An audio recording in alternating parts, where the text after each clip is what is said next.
আসসালামু আলাইকুম ওয়া রাহমাতুল্লাহি ওয়া বারাকাতুহু।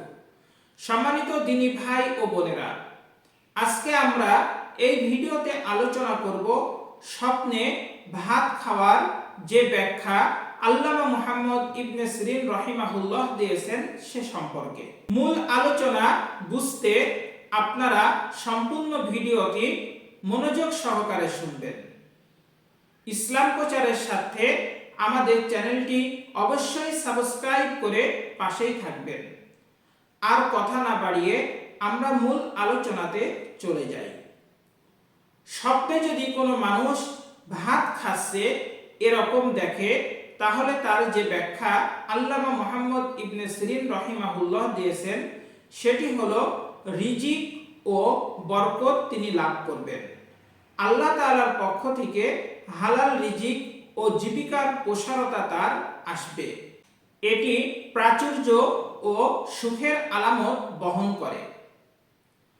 কোনো অসুস্থ ব্যক্তি যদি স্বপ্নে ভাত খেতে দেখে, তাহলে এটি তার সুস্থ হয়ে ফিরে আসার ইঙ্গিত বহন করে। আনন্দ ও সুখবর, স্বপ্নে যদি কোনো ব্যক্তি সাদা ভাত খায়, তাহলে এটির ব্যাখ্যা আল্লামা মুহাম্মদ ইবনে সিরিন রাহিমাহুল্লাহ যেটা দিয়েছেন সেটি হলো তার জীবনে সুখবর আসবে, ঘরে আনন্দময় পরিবেশ সৃষ্টি হবে। স্বপ্নে গরম ভাত খাওয়ার যে ব্যাখ্যা আল্লামা মুহাম্মদ ইবনে সিরিন রাহিমাহুল্লাহ দিয়েছেন সেটি হলো ব্যক্তির জীবনে কিছুটা কষ্ট বা পরিশ্রম আছে, কিন্তু পরে তিনি সুফল ও আরাম পাবেন বা সুখ বা শান্তি পাবেন।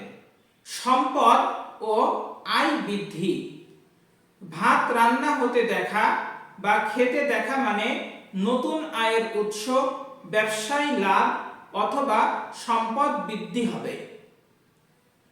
অপচয় বা কষ্টের সতর্কতা, নষ্ট বা পচা ভাত খাওয়া খারাপ লক্ষণ।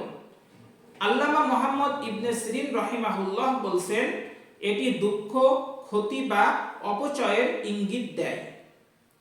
স্বপ্নে যদি কোনো দরিদ্র মানুষ বা গরিব মানুষ ভাত খেতে দেখে, তাহলে তার যে ব্যাখ্যা আল্লামা মুহাম্মদ ইবনে সিরিন রাহিমাহুল্লাহ দিয়েছেন সেটি হলো সেই দারিদ্র ব্যক্তি বা গরিব ব্যক্তির জীবনে সচ্ছলতা আসার আলামত। সংক্ষেপে আমরা বলতে পারি স্বপ্নে ভাত খাওয়া সাধারণত কল্যাণকর, রিজিক, সুখ, সুস্থতা ও বরকতের প্রতীক।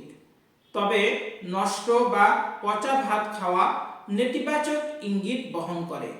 মহান আল্লাহ তাআলা আমাদের সকলকে সর্ব ধরনের খারাপ স্বপ্ন থেকে হেফাজত করুন। কল্যাণময়, বরকতময় আল্লাহ তাআলা স্বপ্ন দেখার তৌফিক আমাদেরকে দান করুন। সম্মানিত দর্শকবৃন্দ, আপনাদের সুস্থতা ও মঙ্গল কামনা করে আজকের ভিডিও এখানেই শেষ করছি। আল্লাহ হাফেজ।